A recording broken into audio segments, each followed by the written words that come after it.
ਪਿਆਰ ਭਰੀ ਸਤਿ ਸ਼੍ਰੀ ਅਕਾਲ। ਮੈਂ doctor Harpal Singh Sally, professor and unit head department of ਆਰਥੋਪੈਡਿਕਸ, DMC Ludhiana ਤੋਂ ਅੱਜ ਫੇਰ ਤੁਹਾਡੇ ਨਾਲ ਰੂਬਰੂ ਹੋ ਰਿਹਾ ਵਰਲਡ ਆਸਟੀਓਪੋਰੋਸਿਸ ਡੇ ਦੇ ਮੌਕੇ ਤੇ।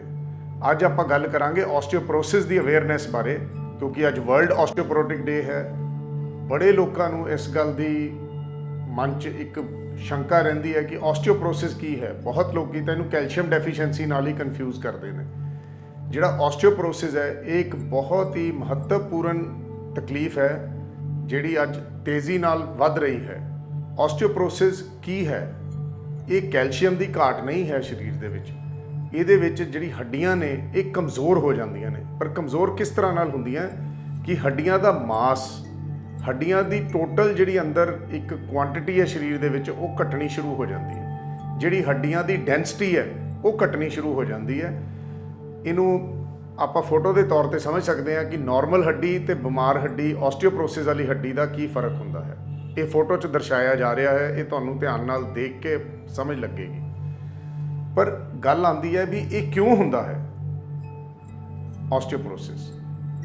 ਆਸਟੀਓਪੋਰੋਸਿਸ ਦੇ ਬਹੁਤ ਸਾਰੇ ਕਾਰਨ ਨੇ, ਜਿਨ੍ਹਾਂ 'ਚੋਂ ਜਿਹੜੇ ਆਪਾਂ ਜੇ ਲੀਡਿੰਗ ਕਾਜ਼ ਲੈ ਲਈਏ ਤਾਂ ਇੱਕ ਉਮਰ ਦੇ ਨਾਲ ਫੀਮੇਲਜ਼ ਵਿੱਚ, ਲੇਡੀਜ਼ ਵਿੱਚ ਪੋਸਟ ਮੀਨੋਪੌਜ਼ਲ, ਜਦੋਂ ਪੀਰੀਅਡਸ ਰੁਕ ਜਾਂਦੇ ਨੇ ਉਸ ਤੋਂ ਬਾਅਦ ਜਿਹੜੀ ਹੱਡੀਆਂ ਦੀ ਖੁਰਣ ਦੀ ਸ਼ਮਤਾ ਹੈ ਉਹ ਦੁੱਗਣੀ ਹੋ ਜਾਂਦੀ ਹੈ ਇੱਕ ਆਮ ਨਾਲੋਂ।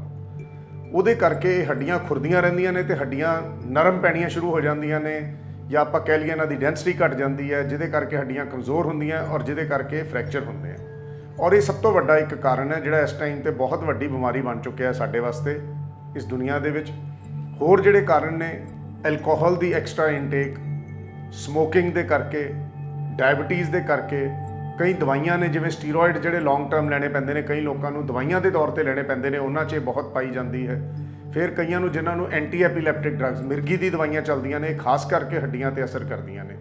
ਫਿਰ ਕਈ ਬੱਚਿਆਂ ਦੇ ਵਿੱਚ ਅਸੀਂ ਦੇਖਦੇ ਹਾਂ ਵੀ ਆਸਟੀਓਪੋਰੋਸਿਸ ਮਿਲਦਾ ਹੈ ਜਾਂ ਜਲਦੀ ਮਿਲਦਾ ਹੈ, ਜਿਹਦਾ ਇੱਕ ਕਾਰਨ ਹੈ ਹਾਰਮੋਨਲ ਡੈਫੀਸ਼ੀਐਂਸੀ ਜਾਂ ਹਾਰਮੋਨਲ ਪ੍ਰੋਬਲਮਸ ਨੇ, ਹਾਰਮੋਨਲ ਇੰਬੈਲੈਂਸ ਹੈ। ਉਹਨਾਂ ਬੱਚਿਆਂ 'ਚ ਵੀ ਆਸਟੀਓਪੋਰੋਸਿਸ ਜਲਦੀ ਪਾਇਆ ਜਾਊਗਾ ਜਦੋਂ ਵੱਡੇ ਹੋਣਗੇ। ਫਿਰ ਅੱਜ ਕੱਲ੍ਹ ਆਪਾਂ ਬਹੁਤ ਸੁਣਦੇ ਹਾਂ ਵੀਟ ਐਲਰਜੀ ਬਾਰੇ, ਸੀਲੀਅਕ ਡਿਜ਼ੀਜ਼ ਬਾਰੇ, ਜਿਨ੍ਹਾਂ ਨੂੰ ਵੀਟ ਨਹੀਂ ਸੂਟ ਕਰਦੀ, ਉਹਨਾਂ ਦੇ ਵਿੱਚ ਵੀ ਹੱਡੀਆਂ ਦੀ ਕਮਜ਼ੋਰੀ ਜਲਦੀ ਆਉਂਦੀ ਹੈ, ਆਸਟੀਓਪੋਰੋਸਿਸ ਜਲਦੀ ਆਉਂਦਾ ਹੈ ਔਰ ਉਹਨਾਂ 'ਚ ਵੀ ਇਹ ਕਾਫੀ ਤੰਗ ਕਰਦਾ ਹੈ। ਇਹ ਤਾਂ ਗੱਲਾਂ ਹੋ ਗਈਆਂ ਵੀ ਇਹ ਕਿੰਨਾ 'ਚ ਹੁੰਦਾ ਹੈ। ਹੁਣ ਆਪਾਂ ਗੱਲ ਕਰਾਂਗੇ ਇਹਦੇ ਲੱਛਣ ਕੀ ਹੁੰਦੇ ਨੇ। ਇਹ ਜਿਹੜੀ ਆਸਟੀਓਪੋਰੋਸਿਸ ਹੈ ਇਹਦੇ ਕੀ ਲੱਛਣ ਨੇ। ਬਹੁਤ ਸਾਰੇ ਮਰੀਜ਼ ਸਾਡੇ ਕੋਲ ਪਿੱਠ ਦਰਦ ਨਾਲ ਆਉਂਦੇ ਨੇ। ਉਹ ਪਿੱਠ ਦਰਦ ਕਿਉਂ ਹੁੰਦੀ ਹੈ? ਹੱਡੀਆਂ ਦੀ ਕਮਜ਼ੋਰੀ ਹੋ ਜਾਂਦੀ ਹੈ ਔਰ ਆਪਣੇ ਵਜ਼ਨ ਦੇ ਥੱਲੇ ਹੱਡੀਆਂ ਜਿਹੜੀਆਂ ਨੇ ਉਹ ਦੁਖਣ ਲੱਗ ਪੈਂਦੀਆਂ ਨੇ, ਤੇ ਉਹਦੇ ਕਰਕੇ ਮਰੀਜ਼ ਆਉਣਗੇ ਪਿੱਠ ਦਰਦ ਦੇ ਨਾਲ। ਕੁਝ ਲੋਕਾਂ ਨੂੰ ਜਨਰਲੀ ਕਮਜ਼ੋਰੀ ਹੋਏਗੀ ਜਾਂ ਲੱਤਾਂ 'ਚ ਦਰਦ ਹੋਏਗੀ ਜਾਂ ਥਕਾਨ ਰਹੇਗੀ, ਉਹ ਵੀ ਇੱਕ ਕਾਰਨ ਹੁੰਦਾ ਹੈ ਜਿਹੜਾ ਸਾਡੇ ਕੋਲ ਮਰੀਜ਼ ਪਹੁੰਚਦਾ ਹੈ ਤਾਂ ਅਸੀਂ ਬਾਅਦ 'ਚੋਂ ਸਾਨੂੰ ਟੈਸਟ ਕਰਨ ਤੋਂ ਬਾਅਦ ਸਮਝ ਆਉਂਦੀ ਹੈ ਕਿ ਇਹ ਤਾਂ ਆਸਟੀਓਪੋਰੋਸਿਸ ਸੀਗਾ। ਜਿਹੜੀ ਇਹਦੀ ਸਭ ਤੋਂ ਖਤਰਨਾਕ ਤੇ ਭਿਆਨਕ ਤਰੀਕੇ ਨਾਲ ਮਰੀਜ਼ ਸਾਡੇ ਕੋਲ ਪਹੁੰਚਦਾ ਉਹ ਹੈ ਜਦੋਂ ਬਜ਼ੁਰਗ ਘਰ ਹੀ ਮਾੜਾ ਜਿਹਾ ਵੀ ਗਿਰਦੇ ਨੇ, ਜਿਹਨੂੰ ਅਸੀਂ ਟ੍ਰਿਵੀਅਲ ਫਾਲ ਕਹਿੰਦੇ ਹਾਂ, ਵੀ ਬਿਸਤਰੇ ਤੋਂ ਉੱਠਣ ਲੱਗੇ ਮਾੜਾ ਜਿਹਾ ਪੈਰ ਸਲਿੱਪ ਕੀਤਾ ਤੇ ਕੂਲੇ ਦੀ ਹੱਡੀ ਦਾ ਫ੍ਰੈਕਚਰ ਹੋ ਗਿਆ ਔਰ ਉਸ ਚੀਜ਼ ਦਾ ਫਿਰ ਐਂਡ 'ਚ ਜਾ ਕੇ ਆਪਰੇਸ਼ਨ ਹੁੰਦਾ ਔਰ ਉਹ ਬੜਾ ਇਸ ਉਮਰ ਤੇ ਬਜ਼ੁਰਗਾਂ ਦੇ ਵਿੱਚ ਫ੍ਰੈਕਚਰ ਹੁੰਦਾ ਤੇ ਇਹ ਬੜੀ ਸੀਰੀਅਸ ਨੇਚਰ ਬਣ ਜਾਂਦੀ ਹੈ। ਸੋ ਇਹਨੂੰ ਆਪਾਂ ਨੂੰ ਇਗਨੋਰ ਨਹੀਂ ਕਰਨਾ ਚਾਹੀਦਾ, ਇਹਨੂੰ ਆਪਾਂ ਨੂੰ ਸੀਰੀਅਸਲੀ ਲੈਣਾ ਚਾਹੀਦਾ। ਹੁਣ ਆਪਾਂ ਸਾਰੀ ਗੱਲਾਂ ਕਰ ਲਈਆਂ ਵੀ ਆਸਟੀਓਪੋਰੋਸਿਸ ਕੀ ਹੁੰਦਾ ਹੈ, ਕਿਉਂ ਹੁੰਦਾ ਹੈ ਔਰ ਇਹਦੇ 'ਚ ਸਾਨੂੰ ਕੀ ਲੱਛਣ ਮਿਲਦੇ ਆ।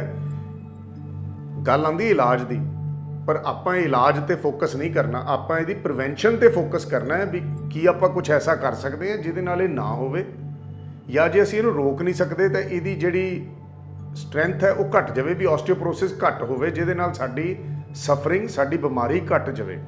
ਤਾਂ ਬਿਲਕੁਲ ਇਹ ਗੱਲ ਹੈ ਜੀ, ਆਪਾਂ ਇਹਨੂੰ ਘਟਾ ਸਕਦੇ ਹਾਂ, ਆਪਾਂ ਇਹਨੂੰ ਕੰਟਰੋਲ ਕਰ ਸਕਦੇ ਹਾਂ, ਆਪਾਂ ਇਹਨੂੰ ਪ੍ਰੀਵੈਂਟ ਕਰ ਸਕਦੇ ਹਾਂ। ਤਾਂ ਉਹਦੇ ਵਾਸਤੇ ਸਾਨੂੰ ਕੀ ਕਰਨਾ ਪਊਗਾ? ਬਹੁਤ ਸਿੰਪਲ ਇਹਦਾ ਤਰੀਕਾ ਹੈ ਪ੍ਰੀਵੈਂਸ਼ਨ ਦਾ, ਜਿਹਨੂੰ ਅੰਗਰੇਜ਼ੀ ਆਉਂਦੀ ਹੈ ABCDE, ਯਾਦ ਕਰ ਲਵੇ ਤਾਂ ਇਹਦਾ ਸਾਰਾ ਇਲਾਜ ਪੂਰਾ ਹੋ ਜਾਂਦਾ। A ਤੋਂ ਹੈ ਆਪਣੀ ਐਕਟੀਵਿਟੀ ਕਰੋ, ਦੂਜਾ ਐਲਕੋਹਲ ਇਨਟੇਕ ਘਟਾਓ। ਐਕਟੀਵਿਟੀ ਤੋਂ ਮਤਲਬ ਵਾਕਿੰਗ, ਰਨਿੰਗ, ਜਿਨ੍ਹਾਂ ਦੇ ਵਿੱਚ ਅਸੀਂ ਪੈਰਾਂ ਤੇ ਵਜ਼ਨ ਦੇ ਕੇ ਕੰਮ ਕਰਦੇ ਹਾਂ। ਸਵਿਮਿੰਗ ਬਹੁਤ ਅੱਛੀ ਐਕਸਰਸਾਈਜ਼ ਹੈ ਪਰ ਆਸਟੀਓਪੋਰੋਸਿਸ 'ਚੋਂ ਹੈਲਪ ਨਹੀਂ ਕਰੇਗੀ, ਕਿਉਂਕਿ ਅਸੀਂ ਉਹਦੇ 'ਚ ਪਾਣੀ 'ਚ ਤੈਰਦੇ ਰਹਿੰਦੇ ਹਾਂ, ਸਾਡੇ ਪੈਰਾਂ ਤੇ ਵਜ਼ਨ ਨਹੀਂ ਆ ਰਿਹਾ ਹੁੰਦਾ। So running and walking are very good exercises to prevent osteoporosis. ਫਿਰ ਅਗਲੀ B ਤਾਂ ਬੈਲੈਂਸ ਡਾਇਟ। ਜਦੋਂ C ਦੀ ਗੱਲ ਆਊਗੀ ਤਾਂ ਕੈਲਸ਼ੀਅਮ ਇਨਟੇਕ ਸਾਡੀ ਪ੍ਰੋਪਰ ਹੋਣੀ ਚਾਹੀਦੀ ਹੈ। ਡੀ, ਵਿਟਾਮਿਨ ਡੀ ਸਾਡੇ 'ਚ ਪੂਰਾ ਹੋਣਾ ਚਾਹੀਦਾ, ਟੈਸਟ ਕਰਾਓ, ਜੇ ਘਾਟ ਹੈ ਤਾਂ ਡਾਕਟਰ ਦੀ ਸਲਾਹ ਲੈ ਕੇ ਉਹਨੂੰ ਪੂਰਾ ਕਰੋ। E, exposure to sunlight and exercise. ਫਿਰ ਦੁਬਾਰਾ ਐਕਸਰਸਾਈਜ਼ ਇੰਨੀ ਇੰਪੋਰਟੈਂਟ ਹੈ ਵੀ ਏ ਤੋਂ ਐਕਟੀਵਿਟੀ, ਈ ਤੋਂ ਫਿਰ ਐਕਸਪੋਜਰ। ਐਫ ਵੀ ਨਾਲ ਅਸੀਂ ਐਡ ਕਰਦੇ ਹਾਂ ਬਜ਼ੁਰਗਾਂ ਵਾਸਤੇ, ਫਾਲ ਪ੍ਰੀਵੈਂਸ਼ਨ, ਕਿ ਘਰ ਦੇ ਵਿੱਚ ਆਪਣੀ ਐਸੀ ਚੀਜ਼ਾਂ ਦੀ ਚੇਂਜਸ ਲੈ ਕੇ ਆਓ ਕਿ ਜਿਨ੍ਹਾਂ 'ਚ ਬਜ਼ੁਰਗ ਗਿਰ ਨਾ ਸਕਣ, ਵੀ ਕੋਈ ਤਿਲਕਣਾ ਫਰਸ਼ ਨਾ ਹੋਵੇ, ਕੋਈ ਪਾਏਦਾਨ ਐਸਾ ਨਾ ਪਿਆ ਹੋਵੇ ਜਿਹਦੇ 'ਚ ਉਹਨਾਂ ਦਾ ਪੈਰ ਫਸ ਜਾਵੇ। ਬਾਥਰੂਮ 'ਚ ਉਹਨਾਂ ਵਾਸਤੇ ਡੰਡੇ ਜਾਂ ਬਾਰ ਹੋਣੀ ਚਾਹੀਦੀ ਹੈ ਜਿਹਨੂੰ ਫੜ ਕੇ ਆਰਾਮ ਨਾਲ ਉੱਠ ਸਕਣ। ਫਲੋਰ ਜਿਹੜਾ ਗਿੱਲਾ ਹੋ ਕੇ ਤਿਲਕਣਾ ਨਾ ਹੋਵੇ। ਇਹ ਚੀਜ਼ਾਂ ਦਾ ਬੜਾ ਧਿਆਨ ਸਾਨੂੰ ਰੱਖਣਾ ਚਾਹੀਦਾ। ਗੱਲ ਆਉਂਦੀ ਹੈ ਕਿ ਅਸੀਂ ਆਸਟੀਓਪਰੋਸਿਸ ਦਾ ਡੇ ਹੈ, ਪਰ ਅਸੀਂ ਇਹ 'ਤੇ ਇੰਨੀ ਤਵੱਜੋ ਕਿਉਂ ਦੇ ਰਹੇ ਹਾਂ? ਜੇ ਅਸੀਂ ਅੱਜ ਗੱਲ ਕਰੀਏ ਵੀ ਹਾਰਟ ਡਿਜ਼ੀਜ਼ ਬੜੀ ਕਾਮਨ ਹੈ ਜੀ, ਸ਼ੂਗਰ ਬਹੁਤ ਕਾਮਨ ਹੈ, ਹੋਰ ਬਿਮਾਰੀਆਂ ਸਾਡੇ ਇੱਥੇ ਇੰਨੀਆਂ ਕਾਮਨ ਹੈ, ਤਾਂ ਆਪਾਂ ਜੇ ਕੈਂਸਰ ਬਹੁਤ ਕਾਮਨ ਹੈ, ਅਸੀਂ ਇਹਨਾਂ ਨਾਲ ਜੇ ਕੰਪੇਅਰ ਕਰਕੇ ਦੇਖੀਏ ਤਾਂ ਆਸਟੀਓਪਰੋਸਿਸ ਤੇ ਆਸਟੀਓਪਰੋਸਿਸ ਰਿਲੇਟਡ ਜਿਹੜੀਆਂ ਬਿਮਾਰੀਆਂ ਨੇ, ਜਿਵੇਂ ਫ੍ਰੈਕਚਰਸ ਨੇ, ਉਹ ਜ਼ਿਆਦਾ ਹਸਪੀਟਲ ਬੈੱਡਸ ਆਕੂਪਾਈ ਕਰ ਰਹੀਆਂ, ਜ਼ਿਆਦਾ ਰਿਸੋਰਸਿਸ ਆਕੂਪਾਈ ਕਰ ਰਹੀਆਂ ਦੈਨ ਦੀ ਹਾਰਟ ਡਿਜ਼ੀਜ਼। ਇਹ ਡੇਟਾ ਸਾਡੇ ਕੋਲ ਬੋਲ ਰਿਹਾ ਹੈ। ਸੋ ਇਸ ਕਰਕੇ ਇਹਦੇ 'ਤੇ ਤਵੱਜੋ ਦੇਣਾ ਬਹੁਤ ਜ਼ਰੂਰੀ ਹੈ। ਫਿਰ ਆਉਂਦਾ ਵੀ ਚਲੋ ਅਸੀਂ ਪ੍ਰੀਵੈਂਸ਼ਨ ਕਰ ਲਈ, ਜਿਨ੍ਹਾਂ 'ਚ ਨਹੀਂ ਪ੍ਰੀਵੈਂਟ ਕਰ ਸਕੇ, ਕੀ ਇਹਦਾ ਇਲਾਜ ਹੈ? ਇਹਦੇ ਵਾਸਤੇ ਦਵਾਈਆਂ ਹੈਗੀਆਂ ਨੇ, ਬਹੁਤ ਸਾਰੀ ਦਵਾਈਆਂ ਆਉਂਦੀਆਂ ਨੇ ਜਿਹੜੀਆਂ ਡਿਫਰੈਂਟ ਲੈਵਲ 'ਤੇ ਐਕਟ ਕਰਦੀਆਂ ਨੇ। ਪਰ ਇਹ ਮੈਨੂੰ ਕਹਿਣਾ ਪਏਗਾ ਵੀ ਜਿਹੜੀ ਹੱਡੀ ਖੁਰ ਰਹੀ ਹੈ, ਸਾਡੀ ਹੱਡੀ ਕਮਜ਼ੋਰ ਹੋ ਰਹੀ ਹੈ, ਉਹਦੀ ਅਸੀਂ ਸਪੀਡ ਨੂੰ ਸਲੋ ਡਾਊਨ ਤਾਂ ਕਰ ਸਕਦੇ ਹਾਂ, ਪਰ ਅਸੀਂ ਵਾਪਸ ਹੱਡੀ ਨਹੀਂ ਬਣਾ ਸਕਦੇ। ਫਿਰ ਮੈਨੂੰ ਇੱਕ ਮੇਰੇ ਸੱਜਣ ਮਿੱਤਰ ਨੇ ਇਹ ਵੀ ਪੁੱਛਿਆ ਵੀ ਜੇ ਅਸੀਂ ਹੱਡੀ ਬਣਾ ਨਹੀਂ ਸਕਦੇ ਦੁਬਾਰਾ ਬਾਅਦ ਵਿੱਚੋਂ, ਤਾਂ ਫਿਰ ਅਸੀਂ ਇਹਦੇ 'ਤੇ ਕੀ ਕਰ ਸਕਦੇ ਹਾਂ ਕਿ ਸਾਡੀਆਂ ਹੱਡੀਆਂ ਵਧੀਆ ਬਣਨ, ਤੇ ਜੇ ਖੁਰਨ ਵੀ ਤਾਂ ਸਾਡੇ ਫ੍ਰੈਕਚਰ ਨਾ ਹੋਵੇ। ਮੈਨੂੰ ਉਹਨਾਂ ਦੀ ਗੱਲ ਇਹ ਅੱਜ ਤੱਕ ਨਹੀਂ ਭੁੱਲਦੀ, ਇਸ ਕਰਕੇ ਮੈਂ ਖਾਸ ਤੌਰ 'ਤੇ ਉਸ ਗੱਲ ਦਾ ਜ਼ਿਕਰ ਕਰ ਰਿਹਾ।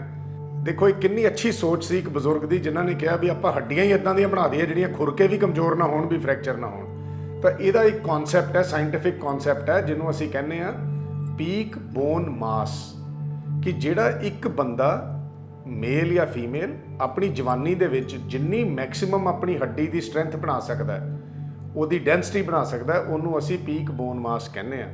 ਔਰ ਇਹ ਸਾਰੀਆਂ ਚੀਜ਼ਾਂ 'ਤੇ ਸਾਨੂੰ ਫੋਕਸ ਕਰਨਾ ਚਾਹੀਦਾ ਹੈ ਕਿ ਅਸੀਂ ਆਪਣਾ ਪੀਕ ਬੋਨ ਮਾਸ ਹੀ ਇੰਨਾ ਵਧੀਆ ਬਣਾ ਲਈਏ ਵੀ ਜੇ ਹਰ ਸਾਲ ਸਾਡੀ ਹੱਡੀ 'ਚ ਇੱਕ ਫਿਕਸਡ ਸ਼ਮਤਾ ਨਾਲ ਘਟਦੀ ਵੀ ਰਵੇ ਬੋਨ ਮਾਸ, ਕਮਜ਼ੋਰੀ ਆਂਦੀ ਵੀ ਰਵੇ, ਤਾਂ ਅਸੀਂ ਕਦੀ ਵੀ ਬੁਢਾਪੇ 'ਚ ਵੀ ਇੰਨੀ ਕਮਜ਼ੋਰੀ 'ਤੇ ਨਾ ਪਹੁੰਚੇ ਵੀ ਸਾਡੀ ਹੱਡੀ ਟੁੱਟ ਜਾਵੇ। ਸੋ ਇਹ ਇਹਦੀ ਖਾਸੀਅਤ ਹੈ। ਪੀਕ ਬੋਨ ਮਾਸ ਇਹ ਅਚੀਵੇਬਲ ਹੈ, ਇਹਨੂੰ ਅਸੀਂ ਅਚੀਵ ਕਰ ਸਕਦੇ ਹਾਂ। ਉਹਦੇ ਵਾਸਤੇ ਕੀ ਕਰਨਾ ਚਾਹੀਦਾ ਹੈ? ਫਿਰ ਵਾਪਸ ਸਾਨੂੰ ABCD 'ਤੇ ਜਾਣਾ ਪਏਗਾ, ਪਰ ਇਹ ਵਾਲੀ ABCD ਹੁਣ ਅਸੀਂ ਜਵਾਨੀ 'ਚ ਕਰਾਂਗੇ, 20 ਸਾਲ ਤੋਂ ਲੈ ਕੇ 25 ਸਾਲ ਦੀ ਉਮਰ ਤੱਕ, ਕਿਉਂਕਿ ਉਦੋਂ ਤੱਕ ਪੀਕ ਬੋਨ ਮਾਸ ਅਚੀਵ ਹੋ ਜਾਂਦਾ 20 ਤੋਂ 25 ਦੇ ਵਿੱਚ। ਸੋ ਜਿਹੜੀ ਸਾਡੀ ਜ਼ਿੰਦਗੀ 20 ਤੋਂ 25 ਦੀ ਪਹਿਲਾਂ ਦੀ ਹੈ, ਉਹਦੇ 'ਚ ਅਸੀਂ ਐਕਸਰਸਾਈਜ਼ ਕਰਨੀ ਹੈ, ਉਹਦੇ 'ਚ ਅਸੀਂ ਐਕਟੀਵਿਟੀ ਕਰਨੀ ਹੈ, ਉਹਦੇ 'ਚ ਅਸੀਂ ਬੈਲੈਂਸ ਡਾਈਟ ਲੈਣੀ ਹੈ, ਉਹਦੇ 'ਚ ਅਸੀਂ ਆਪਣੀ ਕੈਲਸ਼ੀਅਮ ਰਿਕੁਆਇਰਮੈਂਟ ਪੂਰੀ ਕਰਨੀ ਹੈ, ਉਹਦੇ 'ਚ ਅਸੀਂ ਵਿਟਾਮਿਨ ਡੀ ਰਿਕੁਆਇਰਮੈਂਟ ਪੂਰੀ ਕਰਨੀ ਹੈ, ਔਰ ਸਨ ਐਕਸਪੋਜਰ ਵੀ ਪ੍ਰੋਪਰ ਕਰਨਾ ਹੈ। ਮੈਨੂੰ ਪੂਰੀ ਉਮੀਦ ਹੈ ਕਿ ਤੁਹਾਨੂੰ ਆਸਟੀਓਪਰੋਸਿਸ ਬਾਰੇ ਅੱਛੀ ਜਾਣਕਾਰੀ ਮਿਲ ਗਈ ਹੈ। ਇਸ ਤੋਂ ਇਲਾਵਾ ਜੇ ਤੁਹਾਡੇ ਮਨ 'ਚ ਕੋਈ ਸ਼ੰਕਾ ਹੈ ਜਾਂ ਤੁਹਾਡੀ ਕੋਈ ਕੁਐਰੀਜ਼ ਹਨ, ਤਾਂ ਪਲੀਜ਼ ਸਾਨੂੰ ਕਮੈਂਟ ਸੈਕਸ਼ਨ ਦੇ ਵਿੱਚ ਲਿਖ ਕੇ ਭੇਜੋ। We will be happy to answer all of them। Thank you.